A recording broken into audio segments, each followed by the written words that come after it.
नमस्कार. स्वागत आहे तुमचं आजच्या एका नवीन आणि अतिशय माहितीपूर्ण व्हिडिओमध्ये. मी अजितदादा पवार बोलतोय.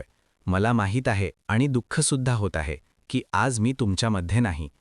खरं तर मी सकाळी उठल्यानंतर विचारसुद्धा केलेला नव्हता की ही सकाळ माझ्या परिवारासोबत माझी शेवटची सकाळ असेल, तुमच्यासोबत माझी शेवटची सकाळ असेल, माझ्या मित्रांसोबतची माझी शेवटची सकाळ असेल. घरातून मी अगदी आनंदाने घराबाहेर पडलो. माझी रोजची कामे आटपून मी माझ्या पुढच्या कामासाठी घराबाहेर पडलो होतो. सगळं काही व्यवस्थित होतं, आनंदाने चालू होतं. पण मला माहीत नव्हतं की माझा हाच आनंद फार काळ टिकणार नाही. माणसाला केव्हा काय होऊन जाईल आणि कोणता क्षण माणसाचा शेवटचा असेल याचा काही भरोसा नसतो. हे मी आजपर्यंत ऐकलेलं होतं, पण आज ते अनुभवलंसुद्धा. जो श्वास माणूस घेत असतो तो श्वास कदाचित आपला शेवटचा असेल असं माणसाला कधीच वाटत नाही. पण हे सत्य आहे. केव्हा काय होऊन जाईल, काळ केव्हा आपल्या आनंदावर विरजण घालेल काहीच सांगता येत नाही. आज मी माझी सगळी कामं, माझं सगळं आयुष्य आणि अजून इतरही स्वप्न अर्ध्याभरच सोडून गेलो. देवाघरून मी सगळं काही पाहत आहे. तुमचं माझ्याबद्दलचं प्रेम, तुमचं दुःख, माझ्या परिवाराचं दुःख, माझ्या परिवाराला माझ्यासाठी रडतानासुद्धा मी पाहत आहे. पण आयुष्य एवढं क्रूरपणे वागू शकतं हे मला वाटलं नव्हतं. माझ्या मुलाच्या विवाह सोहळ्यामध्ये मी खूप आनंदी होतो.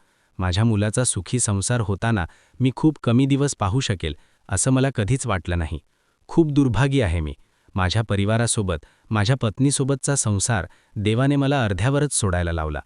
जेव्हा मी विमानातून प्रवास करत होतो तेव्हा हेच विमान आणि ज्या मायभूमीसाठी, ज्या जन्मभूमीसाठी मी कार्य केलं, ज्या जन्मभूमीसाठी मी जीवाचं रान केलं, ज्या जन्मभूमीसाठी मी माझं आयुष्य खर्च केलं, तीच जन्मभूमी माझा घात करेल आणि तीच जन्मभूमी माझा जीव घेईल असा मी स्वप्नातही विचार केला नव्हता. खूप दुर्दैवी आहे हे. विमानात मी माझ्या सहकाऱ्यांसोबत प्रवासासाठी बसलो. ते काही प्रवाशांना घेऊन जाणारं विमान नव्हतं. ते माझं स्वतःचं विमान होतं. सगळं काही नीट तपासून उडवलेलं होतं. परंतु ते म्हणतात ना, काळ आला की कुणाच्या बापाला चुकत नाही, तसंच माझ्या बाबतीतसुद्धा झालं. काळ आला होता, त्यामुळे काळाने वेळसुद्धा दिली नाही, जेणेकरून मला कुणीतरी वाचवू शकेल. एक गोष्ट आज मला समजली.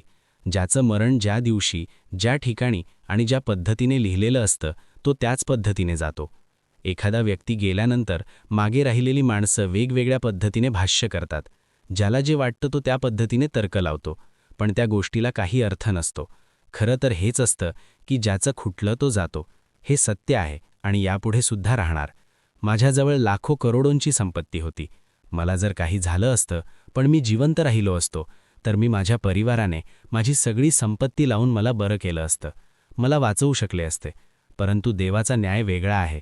देवाला माहीत होतं की मी पैसा खर्च करू शकतो, त्यामुळे त्याने मला पैसा खर्च करण्याची वेळच आणली नाही. जगातल्या कुठल्याही डॉक्टरांची ट्रीटमेंट घेऊन मी बरा होऊ शकलो असतो, म्हणून देवाने माझ्या परिवाराला तेवढी संधीसुद्धा दिली नाही. हा देवाचा न्याय म्हणावा की क्रूर नीती. आज संपूर्ण जनसमुदाय आणि माझं कुटुंब आक्रोशाने रडत आहेत. हे सगळं बघून हृदयाला खूप जखमा आणि दुःख होत आहे. इतक्या क्रूरपणे माझा मृत्यू होऊ शकतो हेच खूप दुर्दैवी आहे. कदाचित माझ्या कुटुंबाने माझं शेवटचं दर्शनसुद्धा घेतलं असेल. आज संध्याकाळपर्यंत माझ्यावर अंत्यसंस्कारसुद्धा होऊ शकतील. तुम्हा सगळ्यांना माझी एकच विनंती आहे. माझ्या परिवाराला या दुःखाच्या प्रसंगी मानसिक आधार द्या. त्यांना या दुःखामधून सावरण्यासाठी तुम्ही त्यांची ताकद बना. माझ्या पत्नीला, माझ्या मुलांना, सगळ्यांना माझे एकच सांगणं आहे की मी गेल्याचा जास्त शोक करू नका. सावरा स्वतःला, रडू नका. मी जिथे कुठे असेन तिथे आनंदी असेल. तुम्हाला रडताना पाहून मला खूप दुःख होईल. आज जाता माझ्या तोंडून शेवटी मी तुमच्यासोबत फक्त माझा जीवन प्रवास सांगत आहे. माझं हे तुमच्याशी शेवटचं बोलणं आहे. तुम्हाला विनंती आहे की माझा हा प्रवास एकदा अवश्य ऐकून घ्या. तुम्हाला मी हसताना दिसलो, तुम्हाला मी स्टेजवर बोलताना दिसलो, तुम्हाला माझी लाईफस्टाईल चांगली दिसली, पण त्यामागे माझा संघर्ष, माझा स्ट्रगल आणि माझा खडतर आयुष्याचा प्रवास आजपर्यंत माहीत नाही. तोच मी आता तुमच्यासोबत सांगू इच्छितो. 22 जुलै 1959 रोजी मी या धर्तीवर माझा इवलसं पहिलं पाऊल टाकलं. माझ्या आईच्या पोटी मी या दिवशी जन्म घेतला. माझे वडील अनंतराव पवार यांना खूप आनंद झाला. त्यांच्या पोटी मुलगा जन्मला. माझ्या जन्माच्या वेळेस माझ्या नातेवाईकांमध्ये, माझ्या घरामध्ये माझ्या आईवडिलांना खूप जास्त आनंद झाला होता. देवळाली प्रवरा, तालुका राहुरी, जिल्हा अहमदनगर, आताचे अहिल्यानगर हे माझं मूळ गाव. याच गावामध्ये माझा जन्म झाला होता. जन्मानंतर मला अजित हे नाव मिळालं. माझं पूर्ण नाव तुम्हाला माहीत असेलच, पण तरीसुद्धा सांगू इच्छितो. अजित अनंतराव पवार हे माझं संपूर्ण नाव आहे. सगळ्यांसारखंच माझंसुद्धा बाळपण गेलं, अगदी आनंदाने, सुखासमाधानाने. शरद पवार यांचा मी पुतण्या आहे हे सुद्धा तुम्हा सगळ्यांना माहीत असेलच. मला बोलताना सुद्धा गहिवरून येत आहे आणि खूप दुःख होत आहे की माझ्या काकाला माझा खांदा बनावा लागलं, म्हणजे त्यांच्या आधी मी त्यांना सोडून गेलो. माझं प्राथमिक व माध्यमिक शिक्षण ग्रामीण भागामध्ये झालेलं आहे आणि पुढचं शिक्षण मी पुणे विद्यापीठामधून घेतलं होतं, पदवीपर्यंतचं. 1991 मध्ये पहिल्यांदा मी बारामतीचा आमदार झालो. शिक्षणानंतर माझा कल राजकारणामध्ये वळला.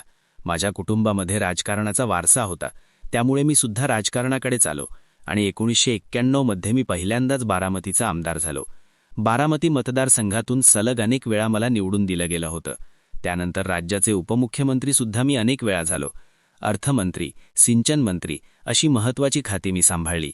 प्रशासनावर माझी मजबूत पकड आणि निर्णयक्षमता यासाठी माझी ओळख आहे. माझं शिक्षण झालं, राजकारणामध्ये मी रुजू झालो. यानंतर माझ्या आयुष्यामध्ये एक आनंदाचा क्षण आला. मी सुद्धा विवाहबंधनात अडकलो. माझं लग्न सुनेत्रा पवार यांच्याशी झालं होतं. आमचा संसार अगदी सुखाचा चालू होता. आमचं वैवाहिक आयुष्यसुद्धा अगदी आनंदाने सुरू होतं. आमच्या या सुखाच्या संसारावर 2 फुलंसुद्धा उमलली. आम्हाला 2 मुलं झाली. नुकताच माझ्या एका मुलाचा लग्न सोहळा पार पडला. हे सुद्धा तुम्हा सगळ्यांना माहीत असेलच. हा आनंदाचा क्षण मी खूप अनुभवला. माझी पत्नी सुनेत्रा ही एक समाजसेवी, उद्योजक आणि राजकीय कामातही सक्रिय असते. तसेच राज्यसभेचे सदस्य म्हणून कार्यरत आहे हे सुद्धा तुम्हाला माहीत असेल. माझी दोन्ही मुलांची नावं आहेत पार्थ पवार आणि जय पवार. पार्थ पवार हा माझा मोठा मुलगा. तो काही काळ राजकारणामध्ये सक्रिय होता. 2019 मध्ये लोकसभा निवडणूकही त्याने लढवली होती, पण तो काही कारणास्तव ती निवडणूक जिंकू शकला नव्हता. माझा धाकटा मुलगा जय पवार तो मुख्यतः बिझनेस आणि कुटुंबाच्या कामामध्येच व्यस्त असतो. जय पवारचा विवाह नुकताच बहरीनमध्ये पार पडला. तुम्हाला माहीत असेलच, माझी सून ऋतुजा पाटील हिच्याशी त्याचा विवाह झाला, जी आता ऋतुजा पवार झालेली आहे आणि आमच्या कुटुंबाची धाकटी आणि लाडकी सून झालेली आहे. पवार कुटुंबाची सून. मी गेल्यानंतर अनेक लोकांनी वेगवेगळे तर्कवितर्क लावलेले आहेत. माझा खरंच अपघात होता का की घातपात होता? माझा विमानाचा अपघात हा अपघात आहे का की कोणीतरी प्लॅन केलेला आणि घडवून आणलेला अपघात आहे? याची सुद्धा अजून पुढची आणि खोल चौकशी होईलच. तेव्हा तुम्हा सगळ्यांसमोर काय खरं आणि काय खोटं हे सुद्धा येईलच. कारण माझ्या मते विमान जेव्हाही लँड होतं त्यावेळेस सगळं काही तपासूनच होतं. सगळं काही तपासलं जातं. त्यामध्ये काही बिघाड आहे का असं सुद्धा तपासलं जातं.